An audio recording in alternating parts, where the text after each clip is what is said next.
این حکومت است یا حکومت چوپان ها است؟ تفکر چوپانیتون رو یک طرف گذارید. شما با تقدیر ملت بازی نکنید، با آینده فرزندان این ملت بازی نکنید. چوپان ها را در سر قدرت نیارید.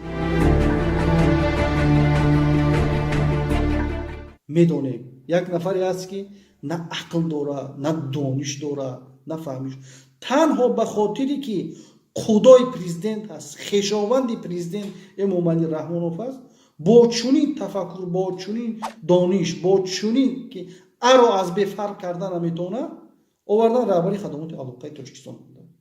شما در رادیو آزادی دیدید که وای مردک حتی سخن کردن نمیتونه. شما یک آدمی کودک 35 رو بیارید، من باور دارم که 1000 مرتبه فهمیش و دانش است از همین نفر بهتر است.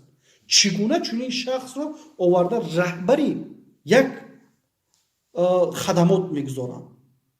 این جای عیب. من همچون شهروند این رو همچون تحقیر میدونم که حکومت تاجیکستان تحقیر کرده ایستاده است.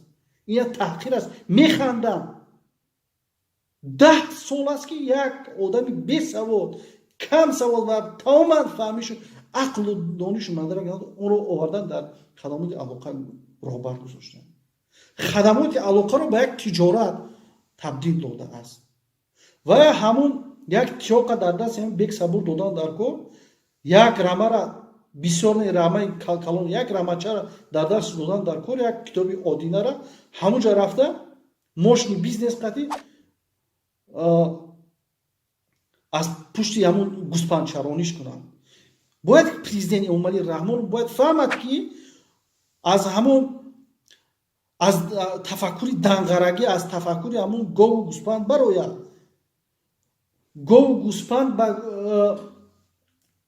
مردم گاو و گوسپند نیست که یک تیو همین به مثل رمه اینها رو اداره کنی. چوپان ها رو بیاری در سر وظیفه ها گذاری. یک چوپان رهبری دولت خودش یک چوپان بود، بس بود آخه این چوپان های دیگر رو آورد در سر قدرت. ما این چی گپ است؟ این حکومت است یا حکومت چوپان ها است؟ تفکر چوپانیتون رو یک طرف گذارید. شما با تقدیر ملت بازی نکنید، با آینده فرزندان این ملت بازی نکنید. چوپان ها را در سر قدرت نیارید.